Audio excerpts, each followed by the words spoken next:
So welcome back to the second part of our programme. I hope you enjoyed your coffee break, and to those at home, I hope you got a little break yourselves. We now have the pleasure of welcoming Nuwan Weerasinghe. Nuwan is a consultant at the WHO Regional Office for Europe. He specialises in digital food environments, including unhealthy food marketing on social media and the impact of meal delivery apps on obesity and non-communicable diseases. His research has been published in journals like Public Health Nutrition and The Lancet Regional Health Europe. And he's contributed to the WHO work on monitoring of digital food marketing, including the development of the data-driven and AI-enabled tools which exist under the WHO Click framework that Joanna outlined earlier on. Today, Nuwan is going to be presenting on how the meal delivery apps are reshaping our food and access, pricing and promotion, with important implications for obesity and health inequalities. In the presentation, he'll also share insights from ongoing work and outline how similar monitoring approaches could be applied in Ireland to strengthen surveillance, support regulatory action, and inform obesity prevention strategies. You're very, very welcome, Nuwan. Thank you.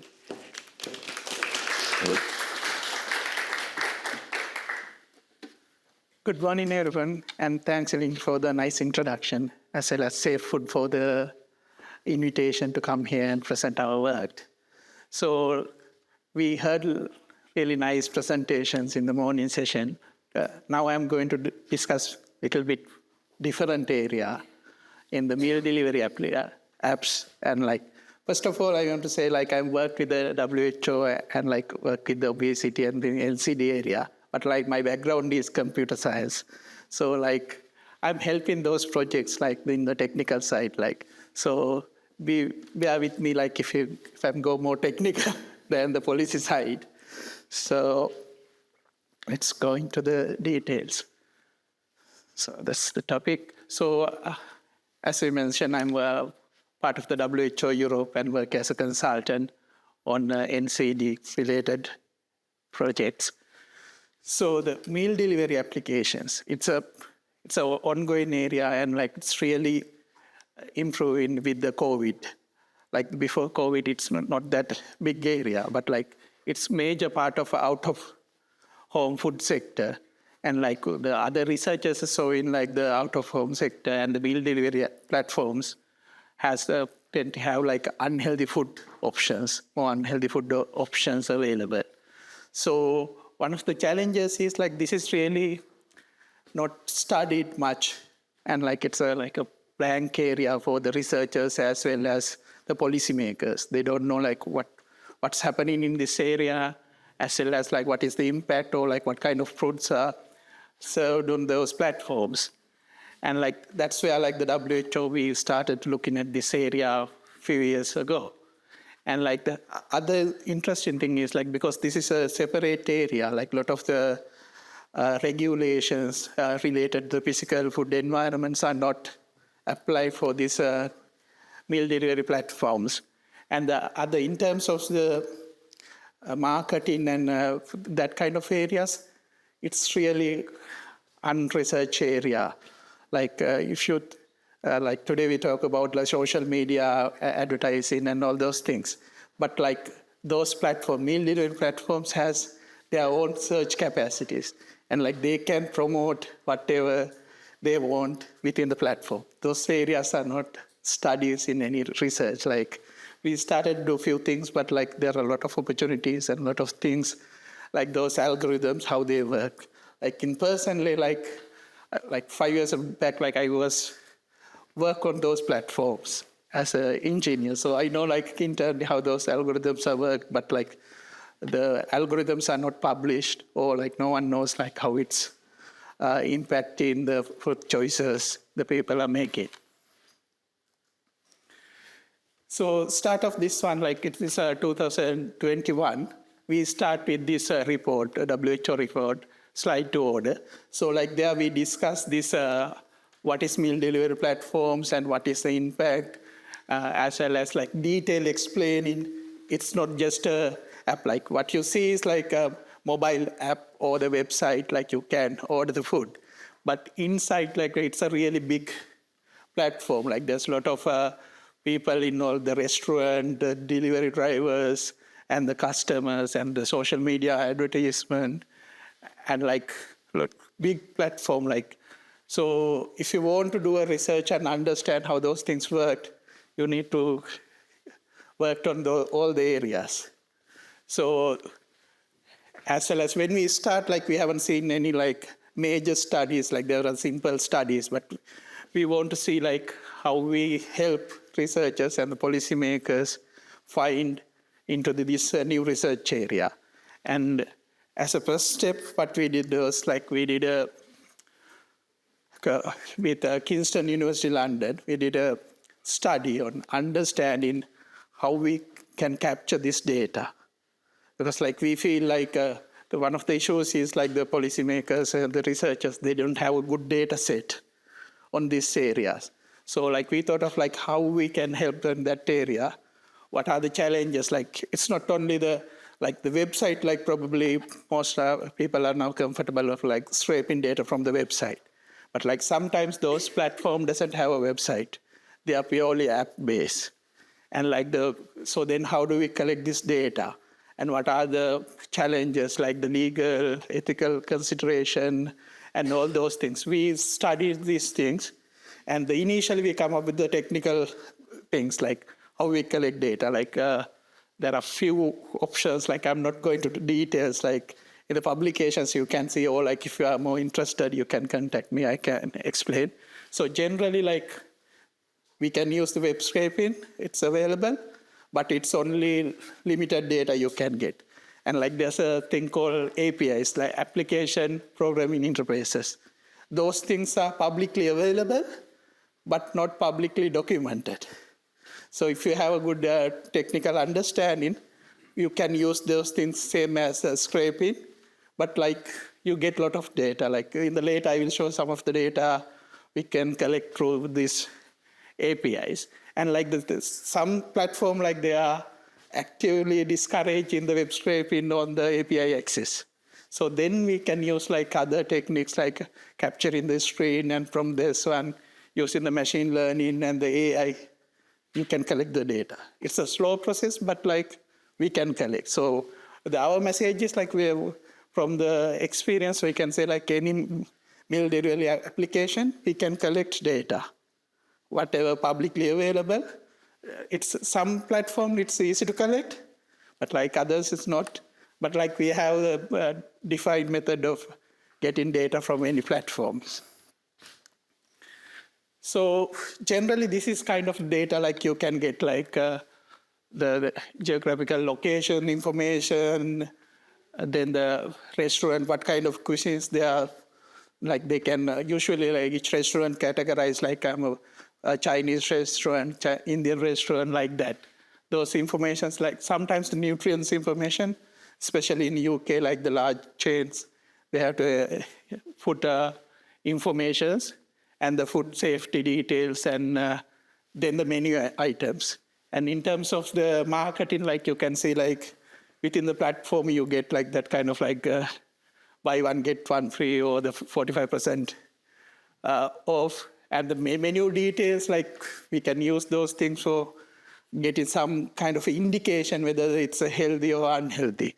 Because we can't get accurate information because we don't have all the information, but at least whether it's healthy and what kind of food items are available in that region. And like other interesting thing in the recent years is like now we get a lot of images. It used to be only the text, but now like if you check like collect data at the moment, like most of the things, even the Ireland, you will see like even the menu item level, you get an image. So like with the advancement of AI, we can collect more data or even guess in the portion size. That's one of the challenges we had in the earlier days. So from the previous study, like we fix the challenge of collecting data. Then we come to the big challenge, like the analyzing the data. So it involves two things, like this, if you collect data for a country, you get millions of the record. So like we can't give that millions of data to a researcher working on the nutrients of that area. Like how do we reduce and as well as clean it? So like there's a technical part, and then the other part is like you can't ask technical person to do that one because they don't understand the nutrients area. Like, so that's why like always like we go with the collaborations. We have the expertise of the data collection and the cleaning, but we need like the countries to come up with the questions and help us on understanding which area or what to focus. Other challenges we face is like, usually you have multiple platforms, the national or the international platform in a country. Like if you say about UK, you have the Just Eat and Deliveroo and Uber Eat.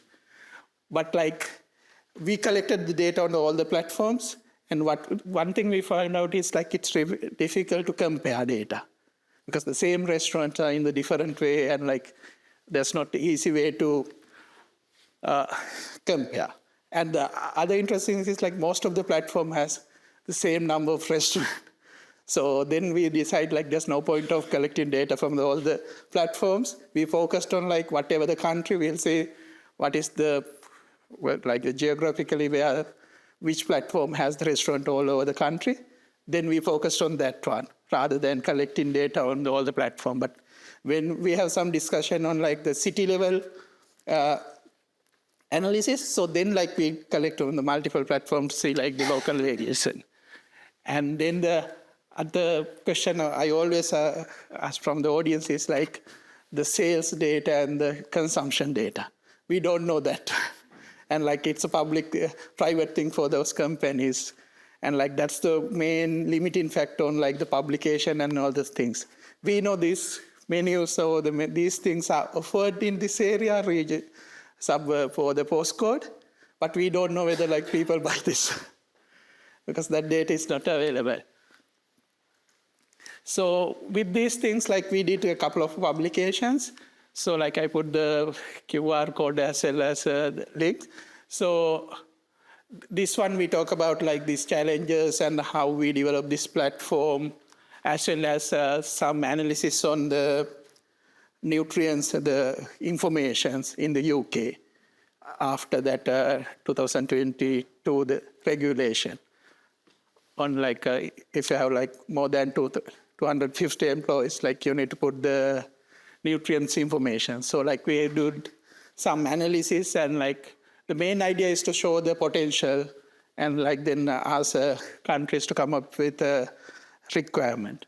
So with this one, like we built some, we did the initial data collection. Again, like that time, like we collect the data from Ireland as well, Ireland, Spain, and Italy.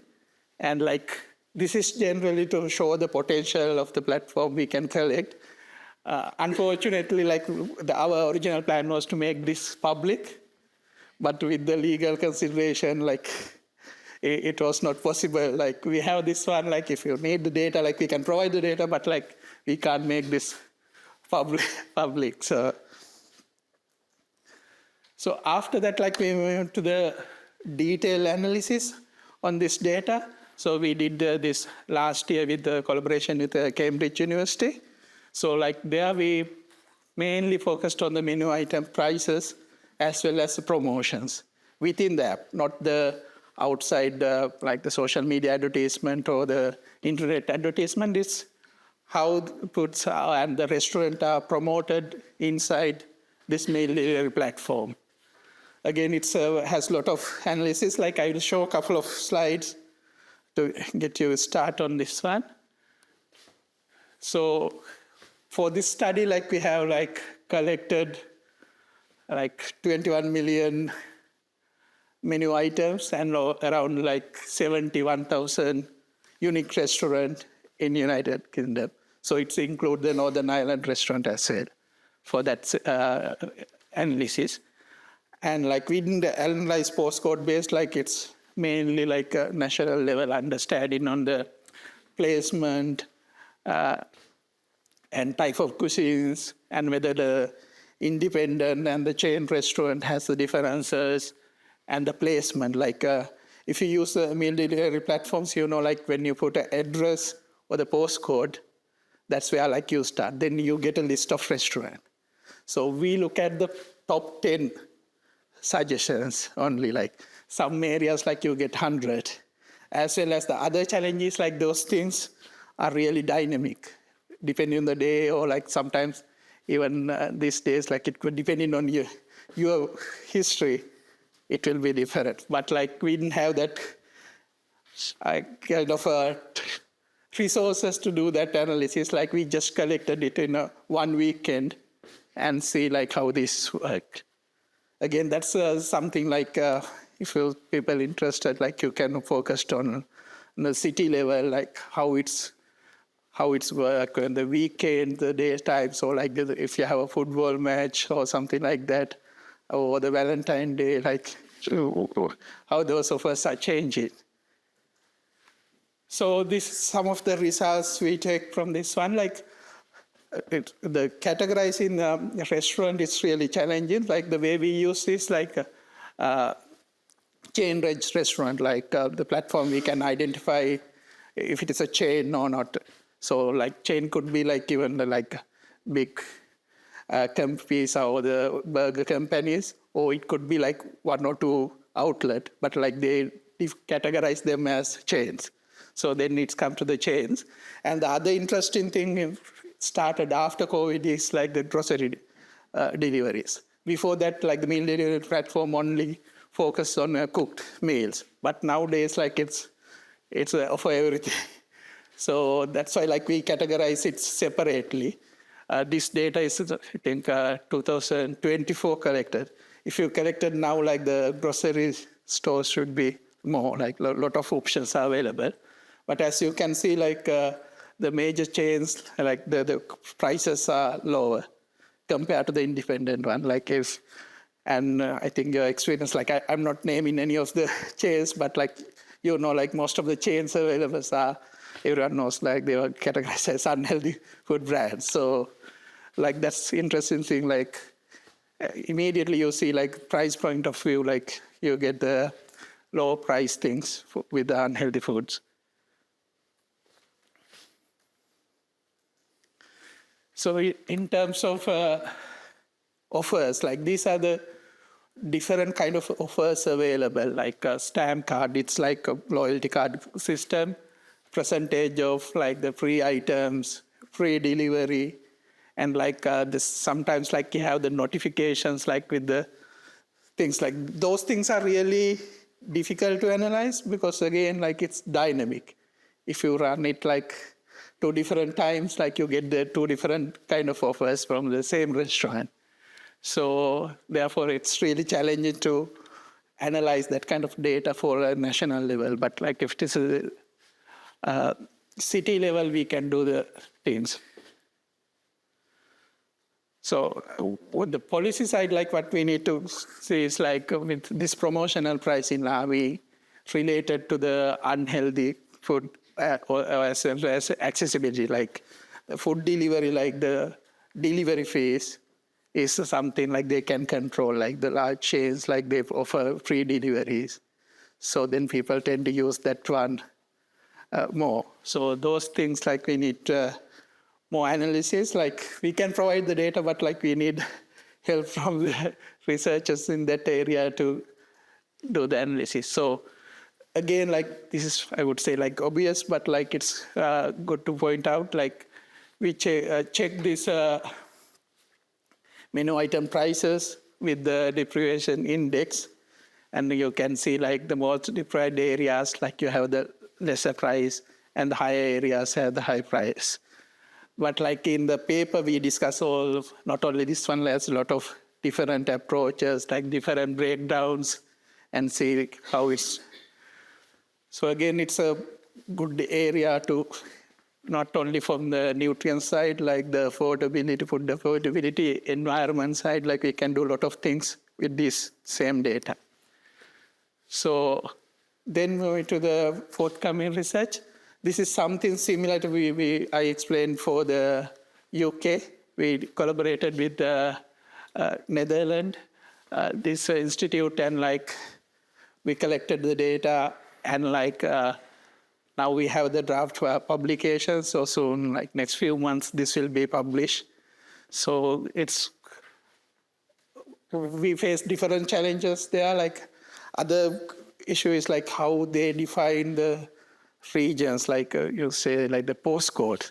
So like UK, it's mainly postcode based, but like Ireland, it's different. Like they use custom polygons.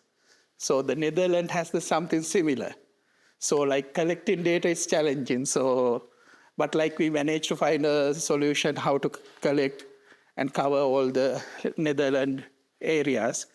And like one of the things, like early indicators from the results is like limited availability of meat and fish-free things in the Netherlands study.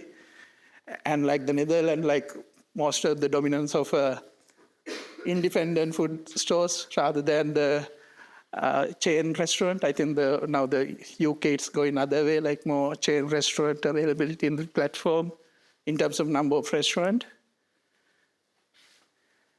And the food items, like again, you can see like it's more unhealthy options are promoted more there. So after that, since like I'm coming here, I did some data collection last week on, I need to collect data from two platforms because the Northern Ireland is part of the UK Just Eat platform and the Ireland has a separate one. So again, like different, like the Northern Ireland one is postcode based and then the Ireland, like it's separate regions. So these are so please take like this is primary finding, like I might miss some of the areas, but like it's quick 1 day's work to collect some data. So as of this one, like Ireland, I found 3,600 restaurants, Northern Ireland, 1,000 restaurants. But like I think the Northern Ireland is mainly Belfast. I don't know whether like the other areas, I missed those postcodes, so why it's not there. But like it shows like this red shows like the lot of restaurant, like it's obvious like Dublin has more restaurant. And menu items, like it's around 1 million menu items. Like I explained, like the menu title, description. So if you are interested, like we can share this data. So I can't make the data set public. But like if you're interested, like if you come back to us with the reason like why you need this data, if it is for the research purposes, we can give a copy of this data or help you analyze it as well. So this is some of the quick analysis I did on like, can say like it's a Dublin area, like this area has a lot of restaurant. I believe like BT1 is this city area here. So that's how this is number of restaurants available. And this is just quick analysis of what kind of cuisines available. So even like, I would imagine like to get to something similar, but obviously with simple analysis, you can see like there's some similarities, but like there are differences. Like Ireland, I can see like Asian fusion is come up as number 3. And Northern Ireland, obviously, we have fish and chips come in the top 10. And like the obvious options, like the pizza, burger, chicken, it's like in the Dutch study or the UK, they will always come up in the top 10. So, yeah. Okay, I can finish now. So, the final message is like it's a really understudied area. Like there are a lot of things we can do with this collected data. So as a WHO, we are only interested in my unit, like in the nutrient side and that area. But like there are a lot of studies, like we talked to some partners about like the health inequities, like the taxes, how those can, like the sugar taxes and like all those things, can we do those things, or the vegan food availability, vegetarian options, or affordability side, or like there are a lot of research areas we can do, like we can provide this data set, like if it is a nutrients or like a WHO related, we might be help in like analyzing as well. But if it's other area, like we can provide a copy of data, then you can do the research. So I hope like I will give you a couple of ideas. So please come back to us. Like we can't continue this one without your help, like the local knowledge. That's what we main thing learned from the last few years. Like we can collect data in like anywhere, like we tried different places in Europe. We can confidently collect data, not only for this national labs, like if you have city-based one, we can collect. But we need like the local knowledge to analyze. From that, like I will conclude my presentation. So please contact myself or our team, and like we are happy to help you. Sure.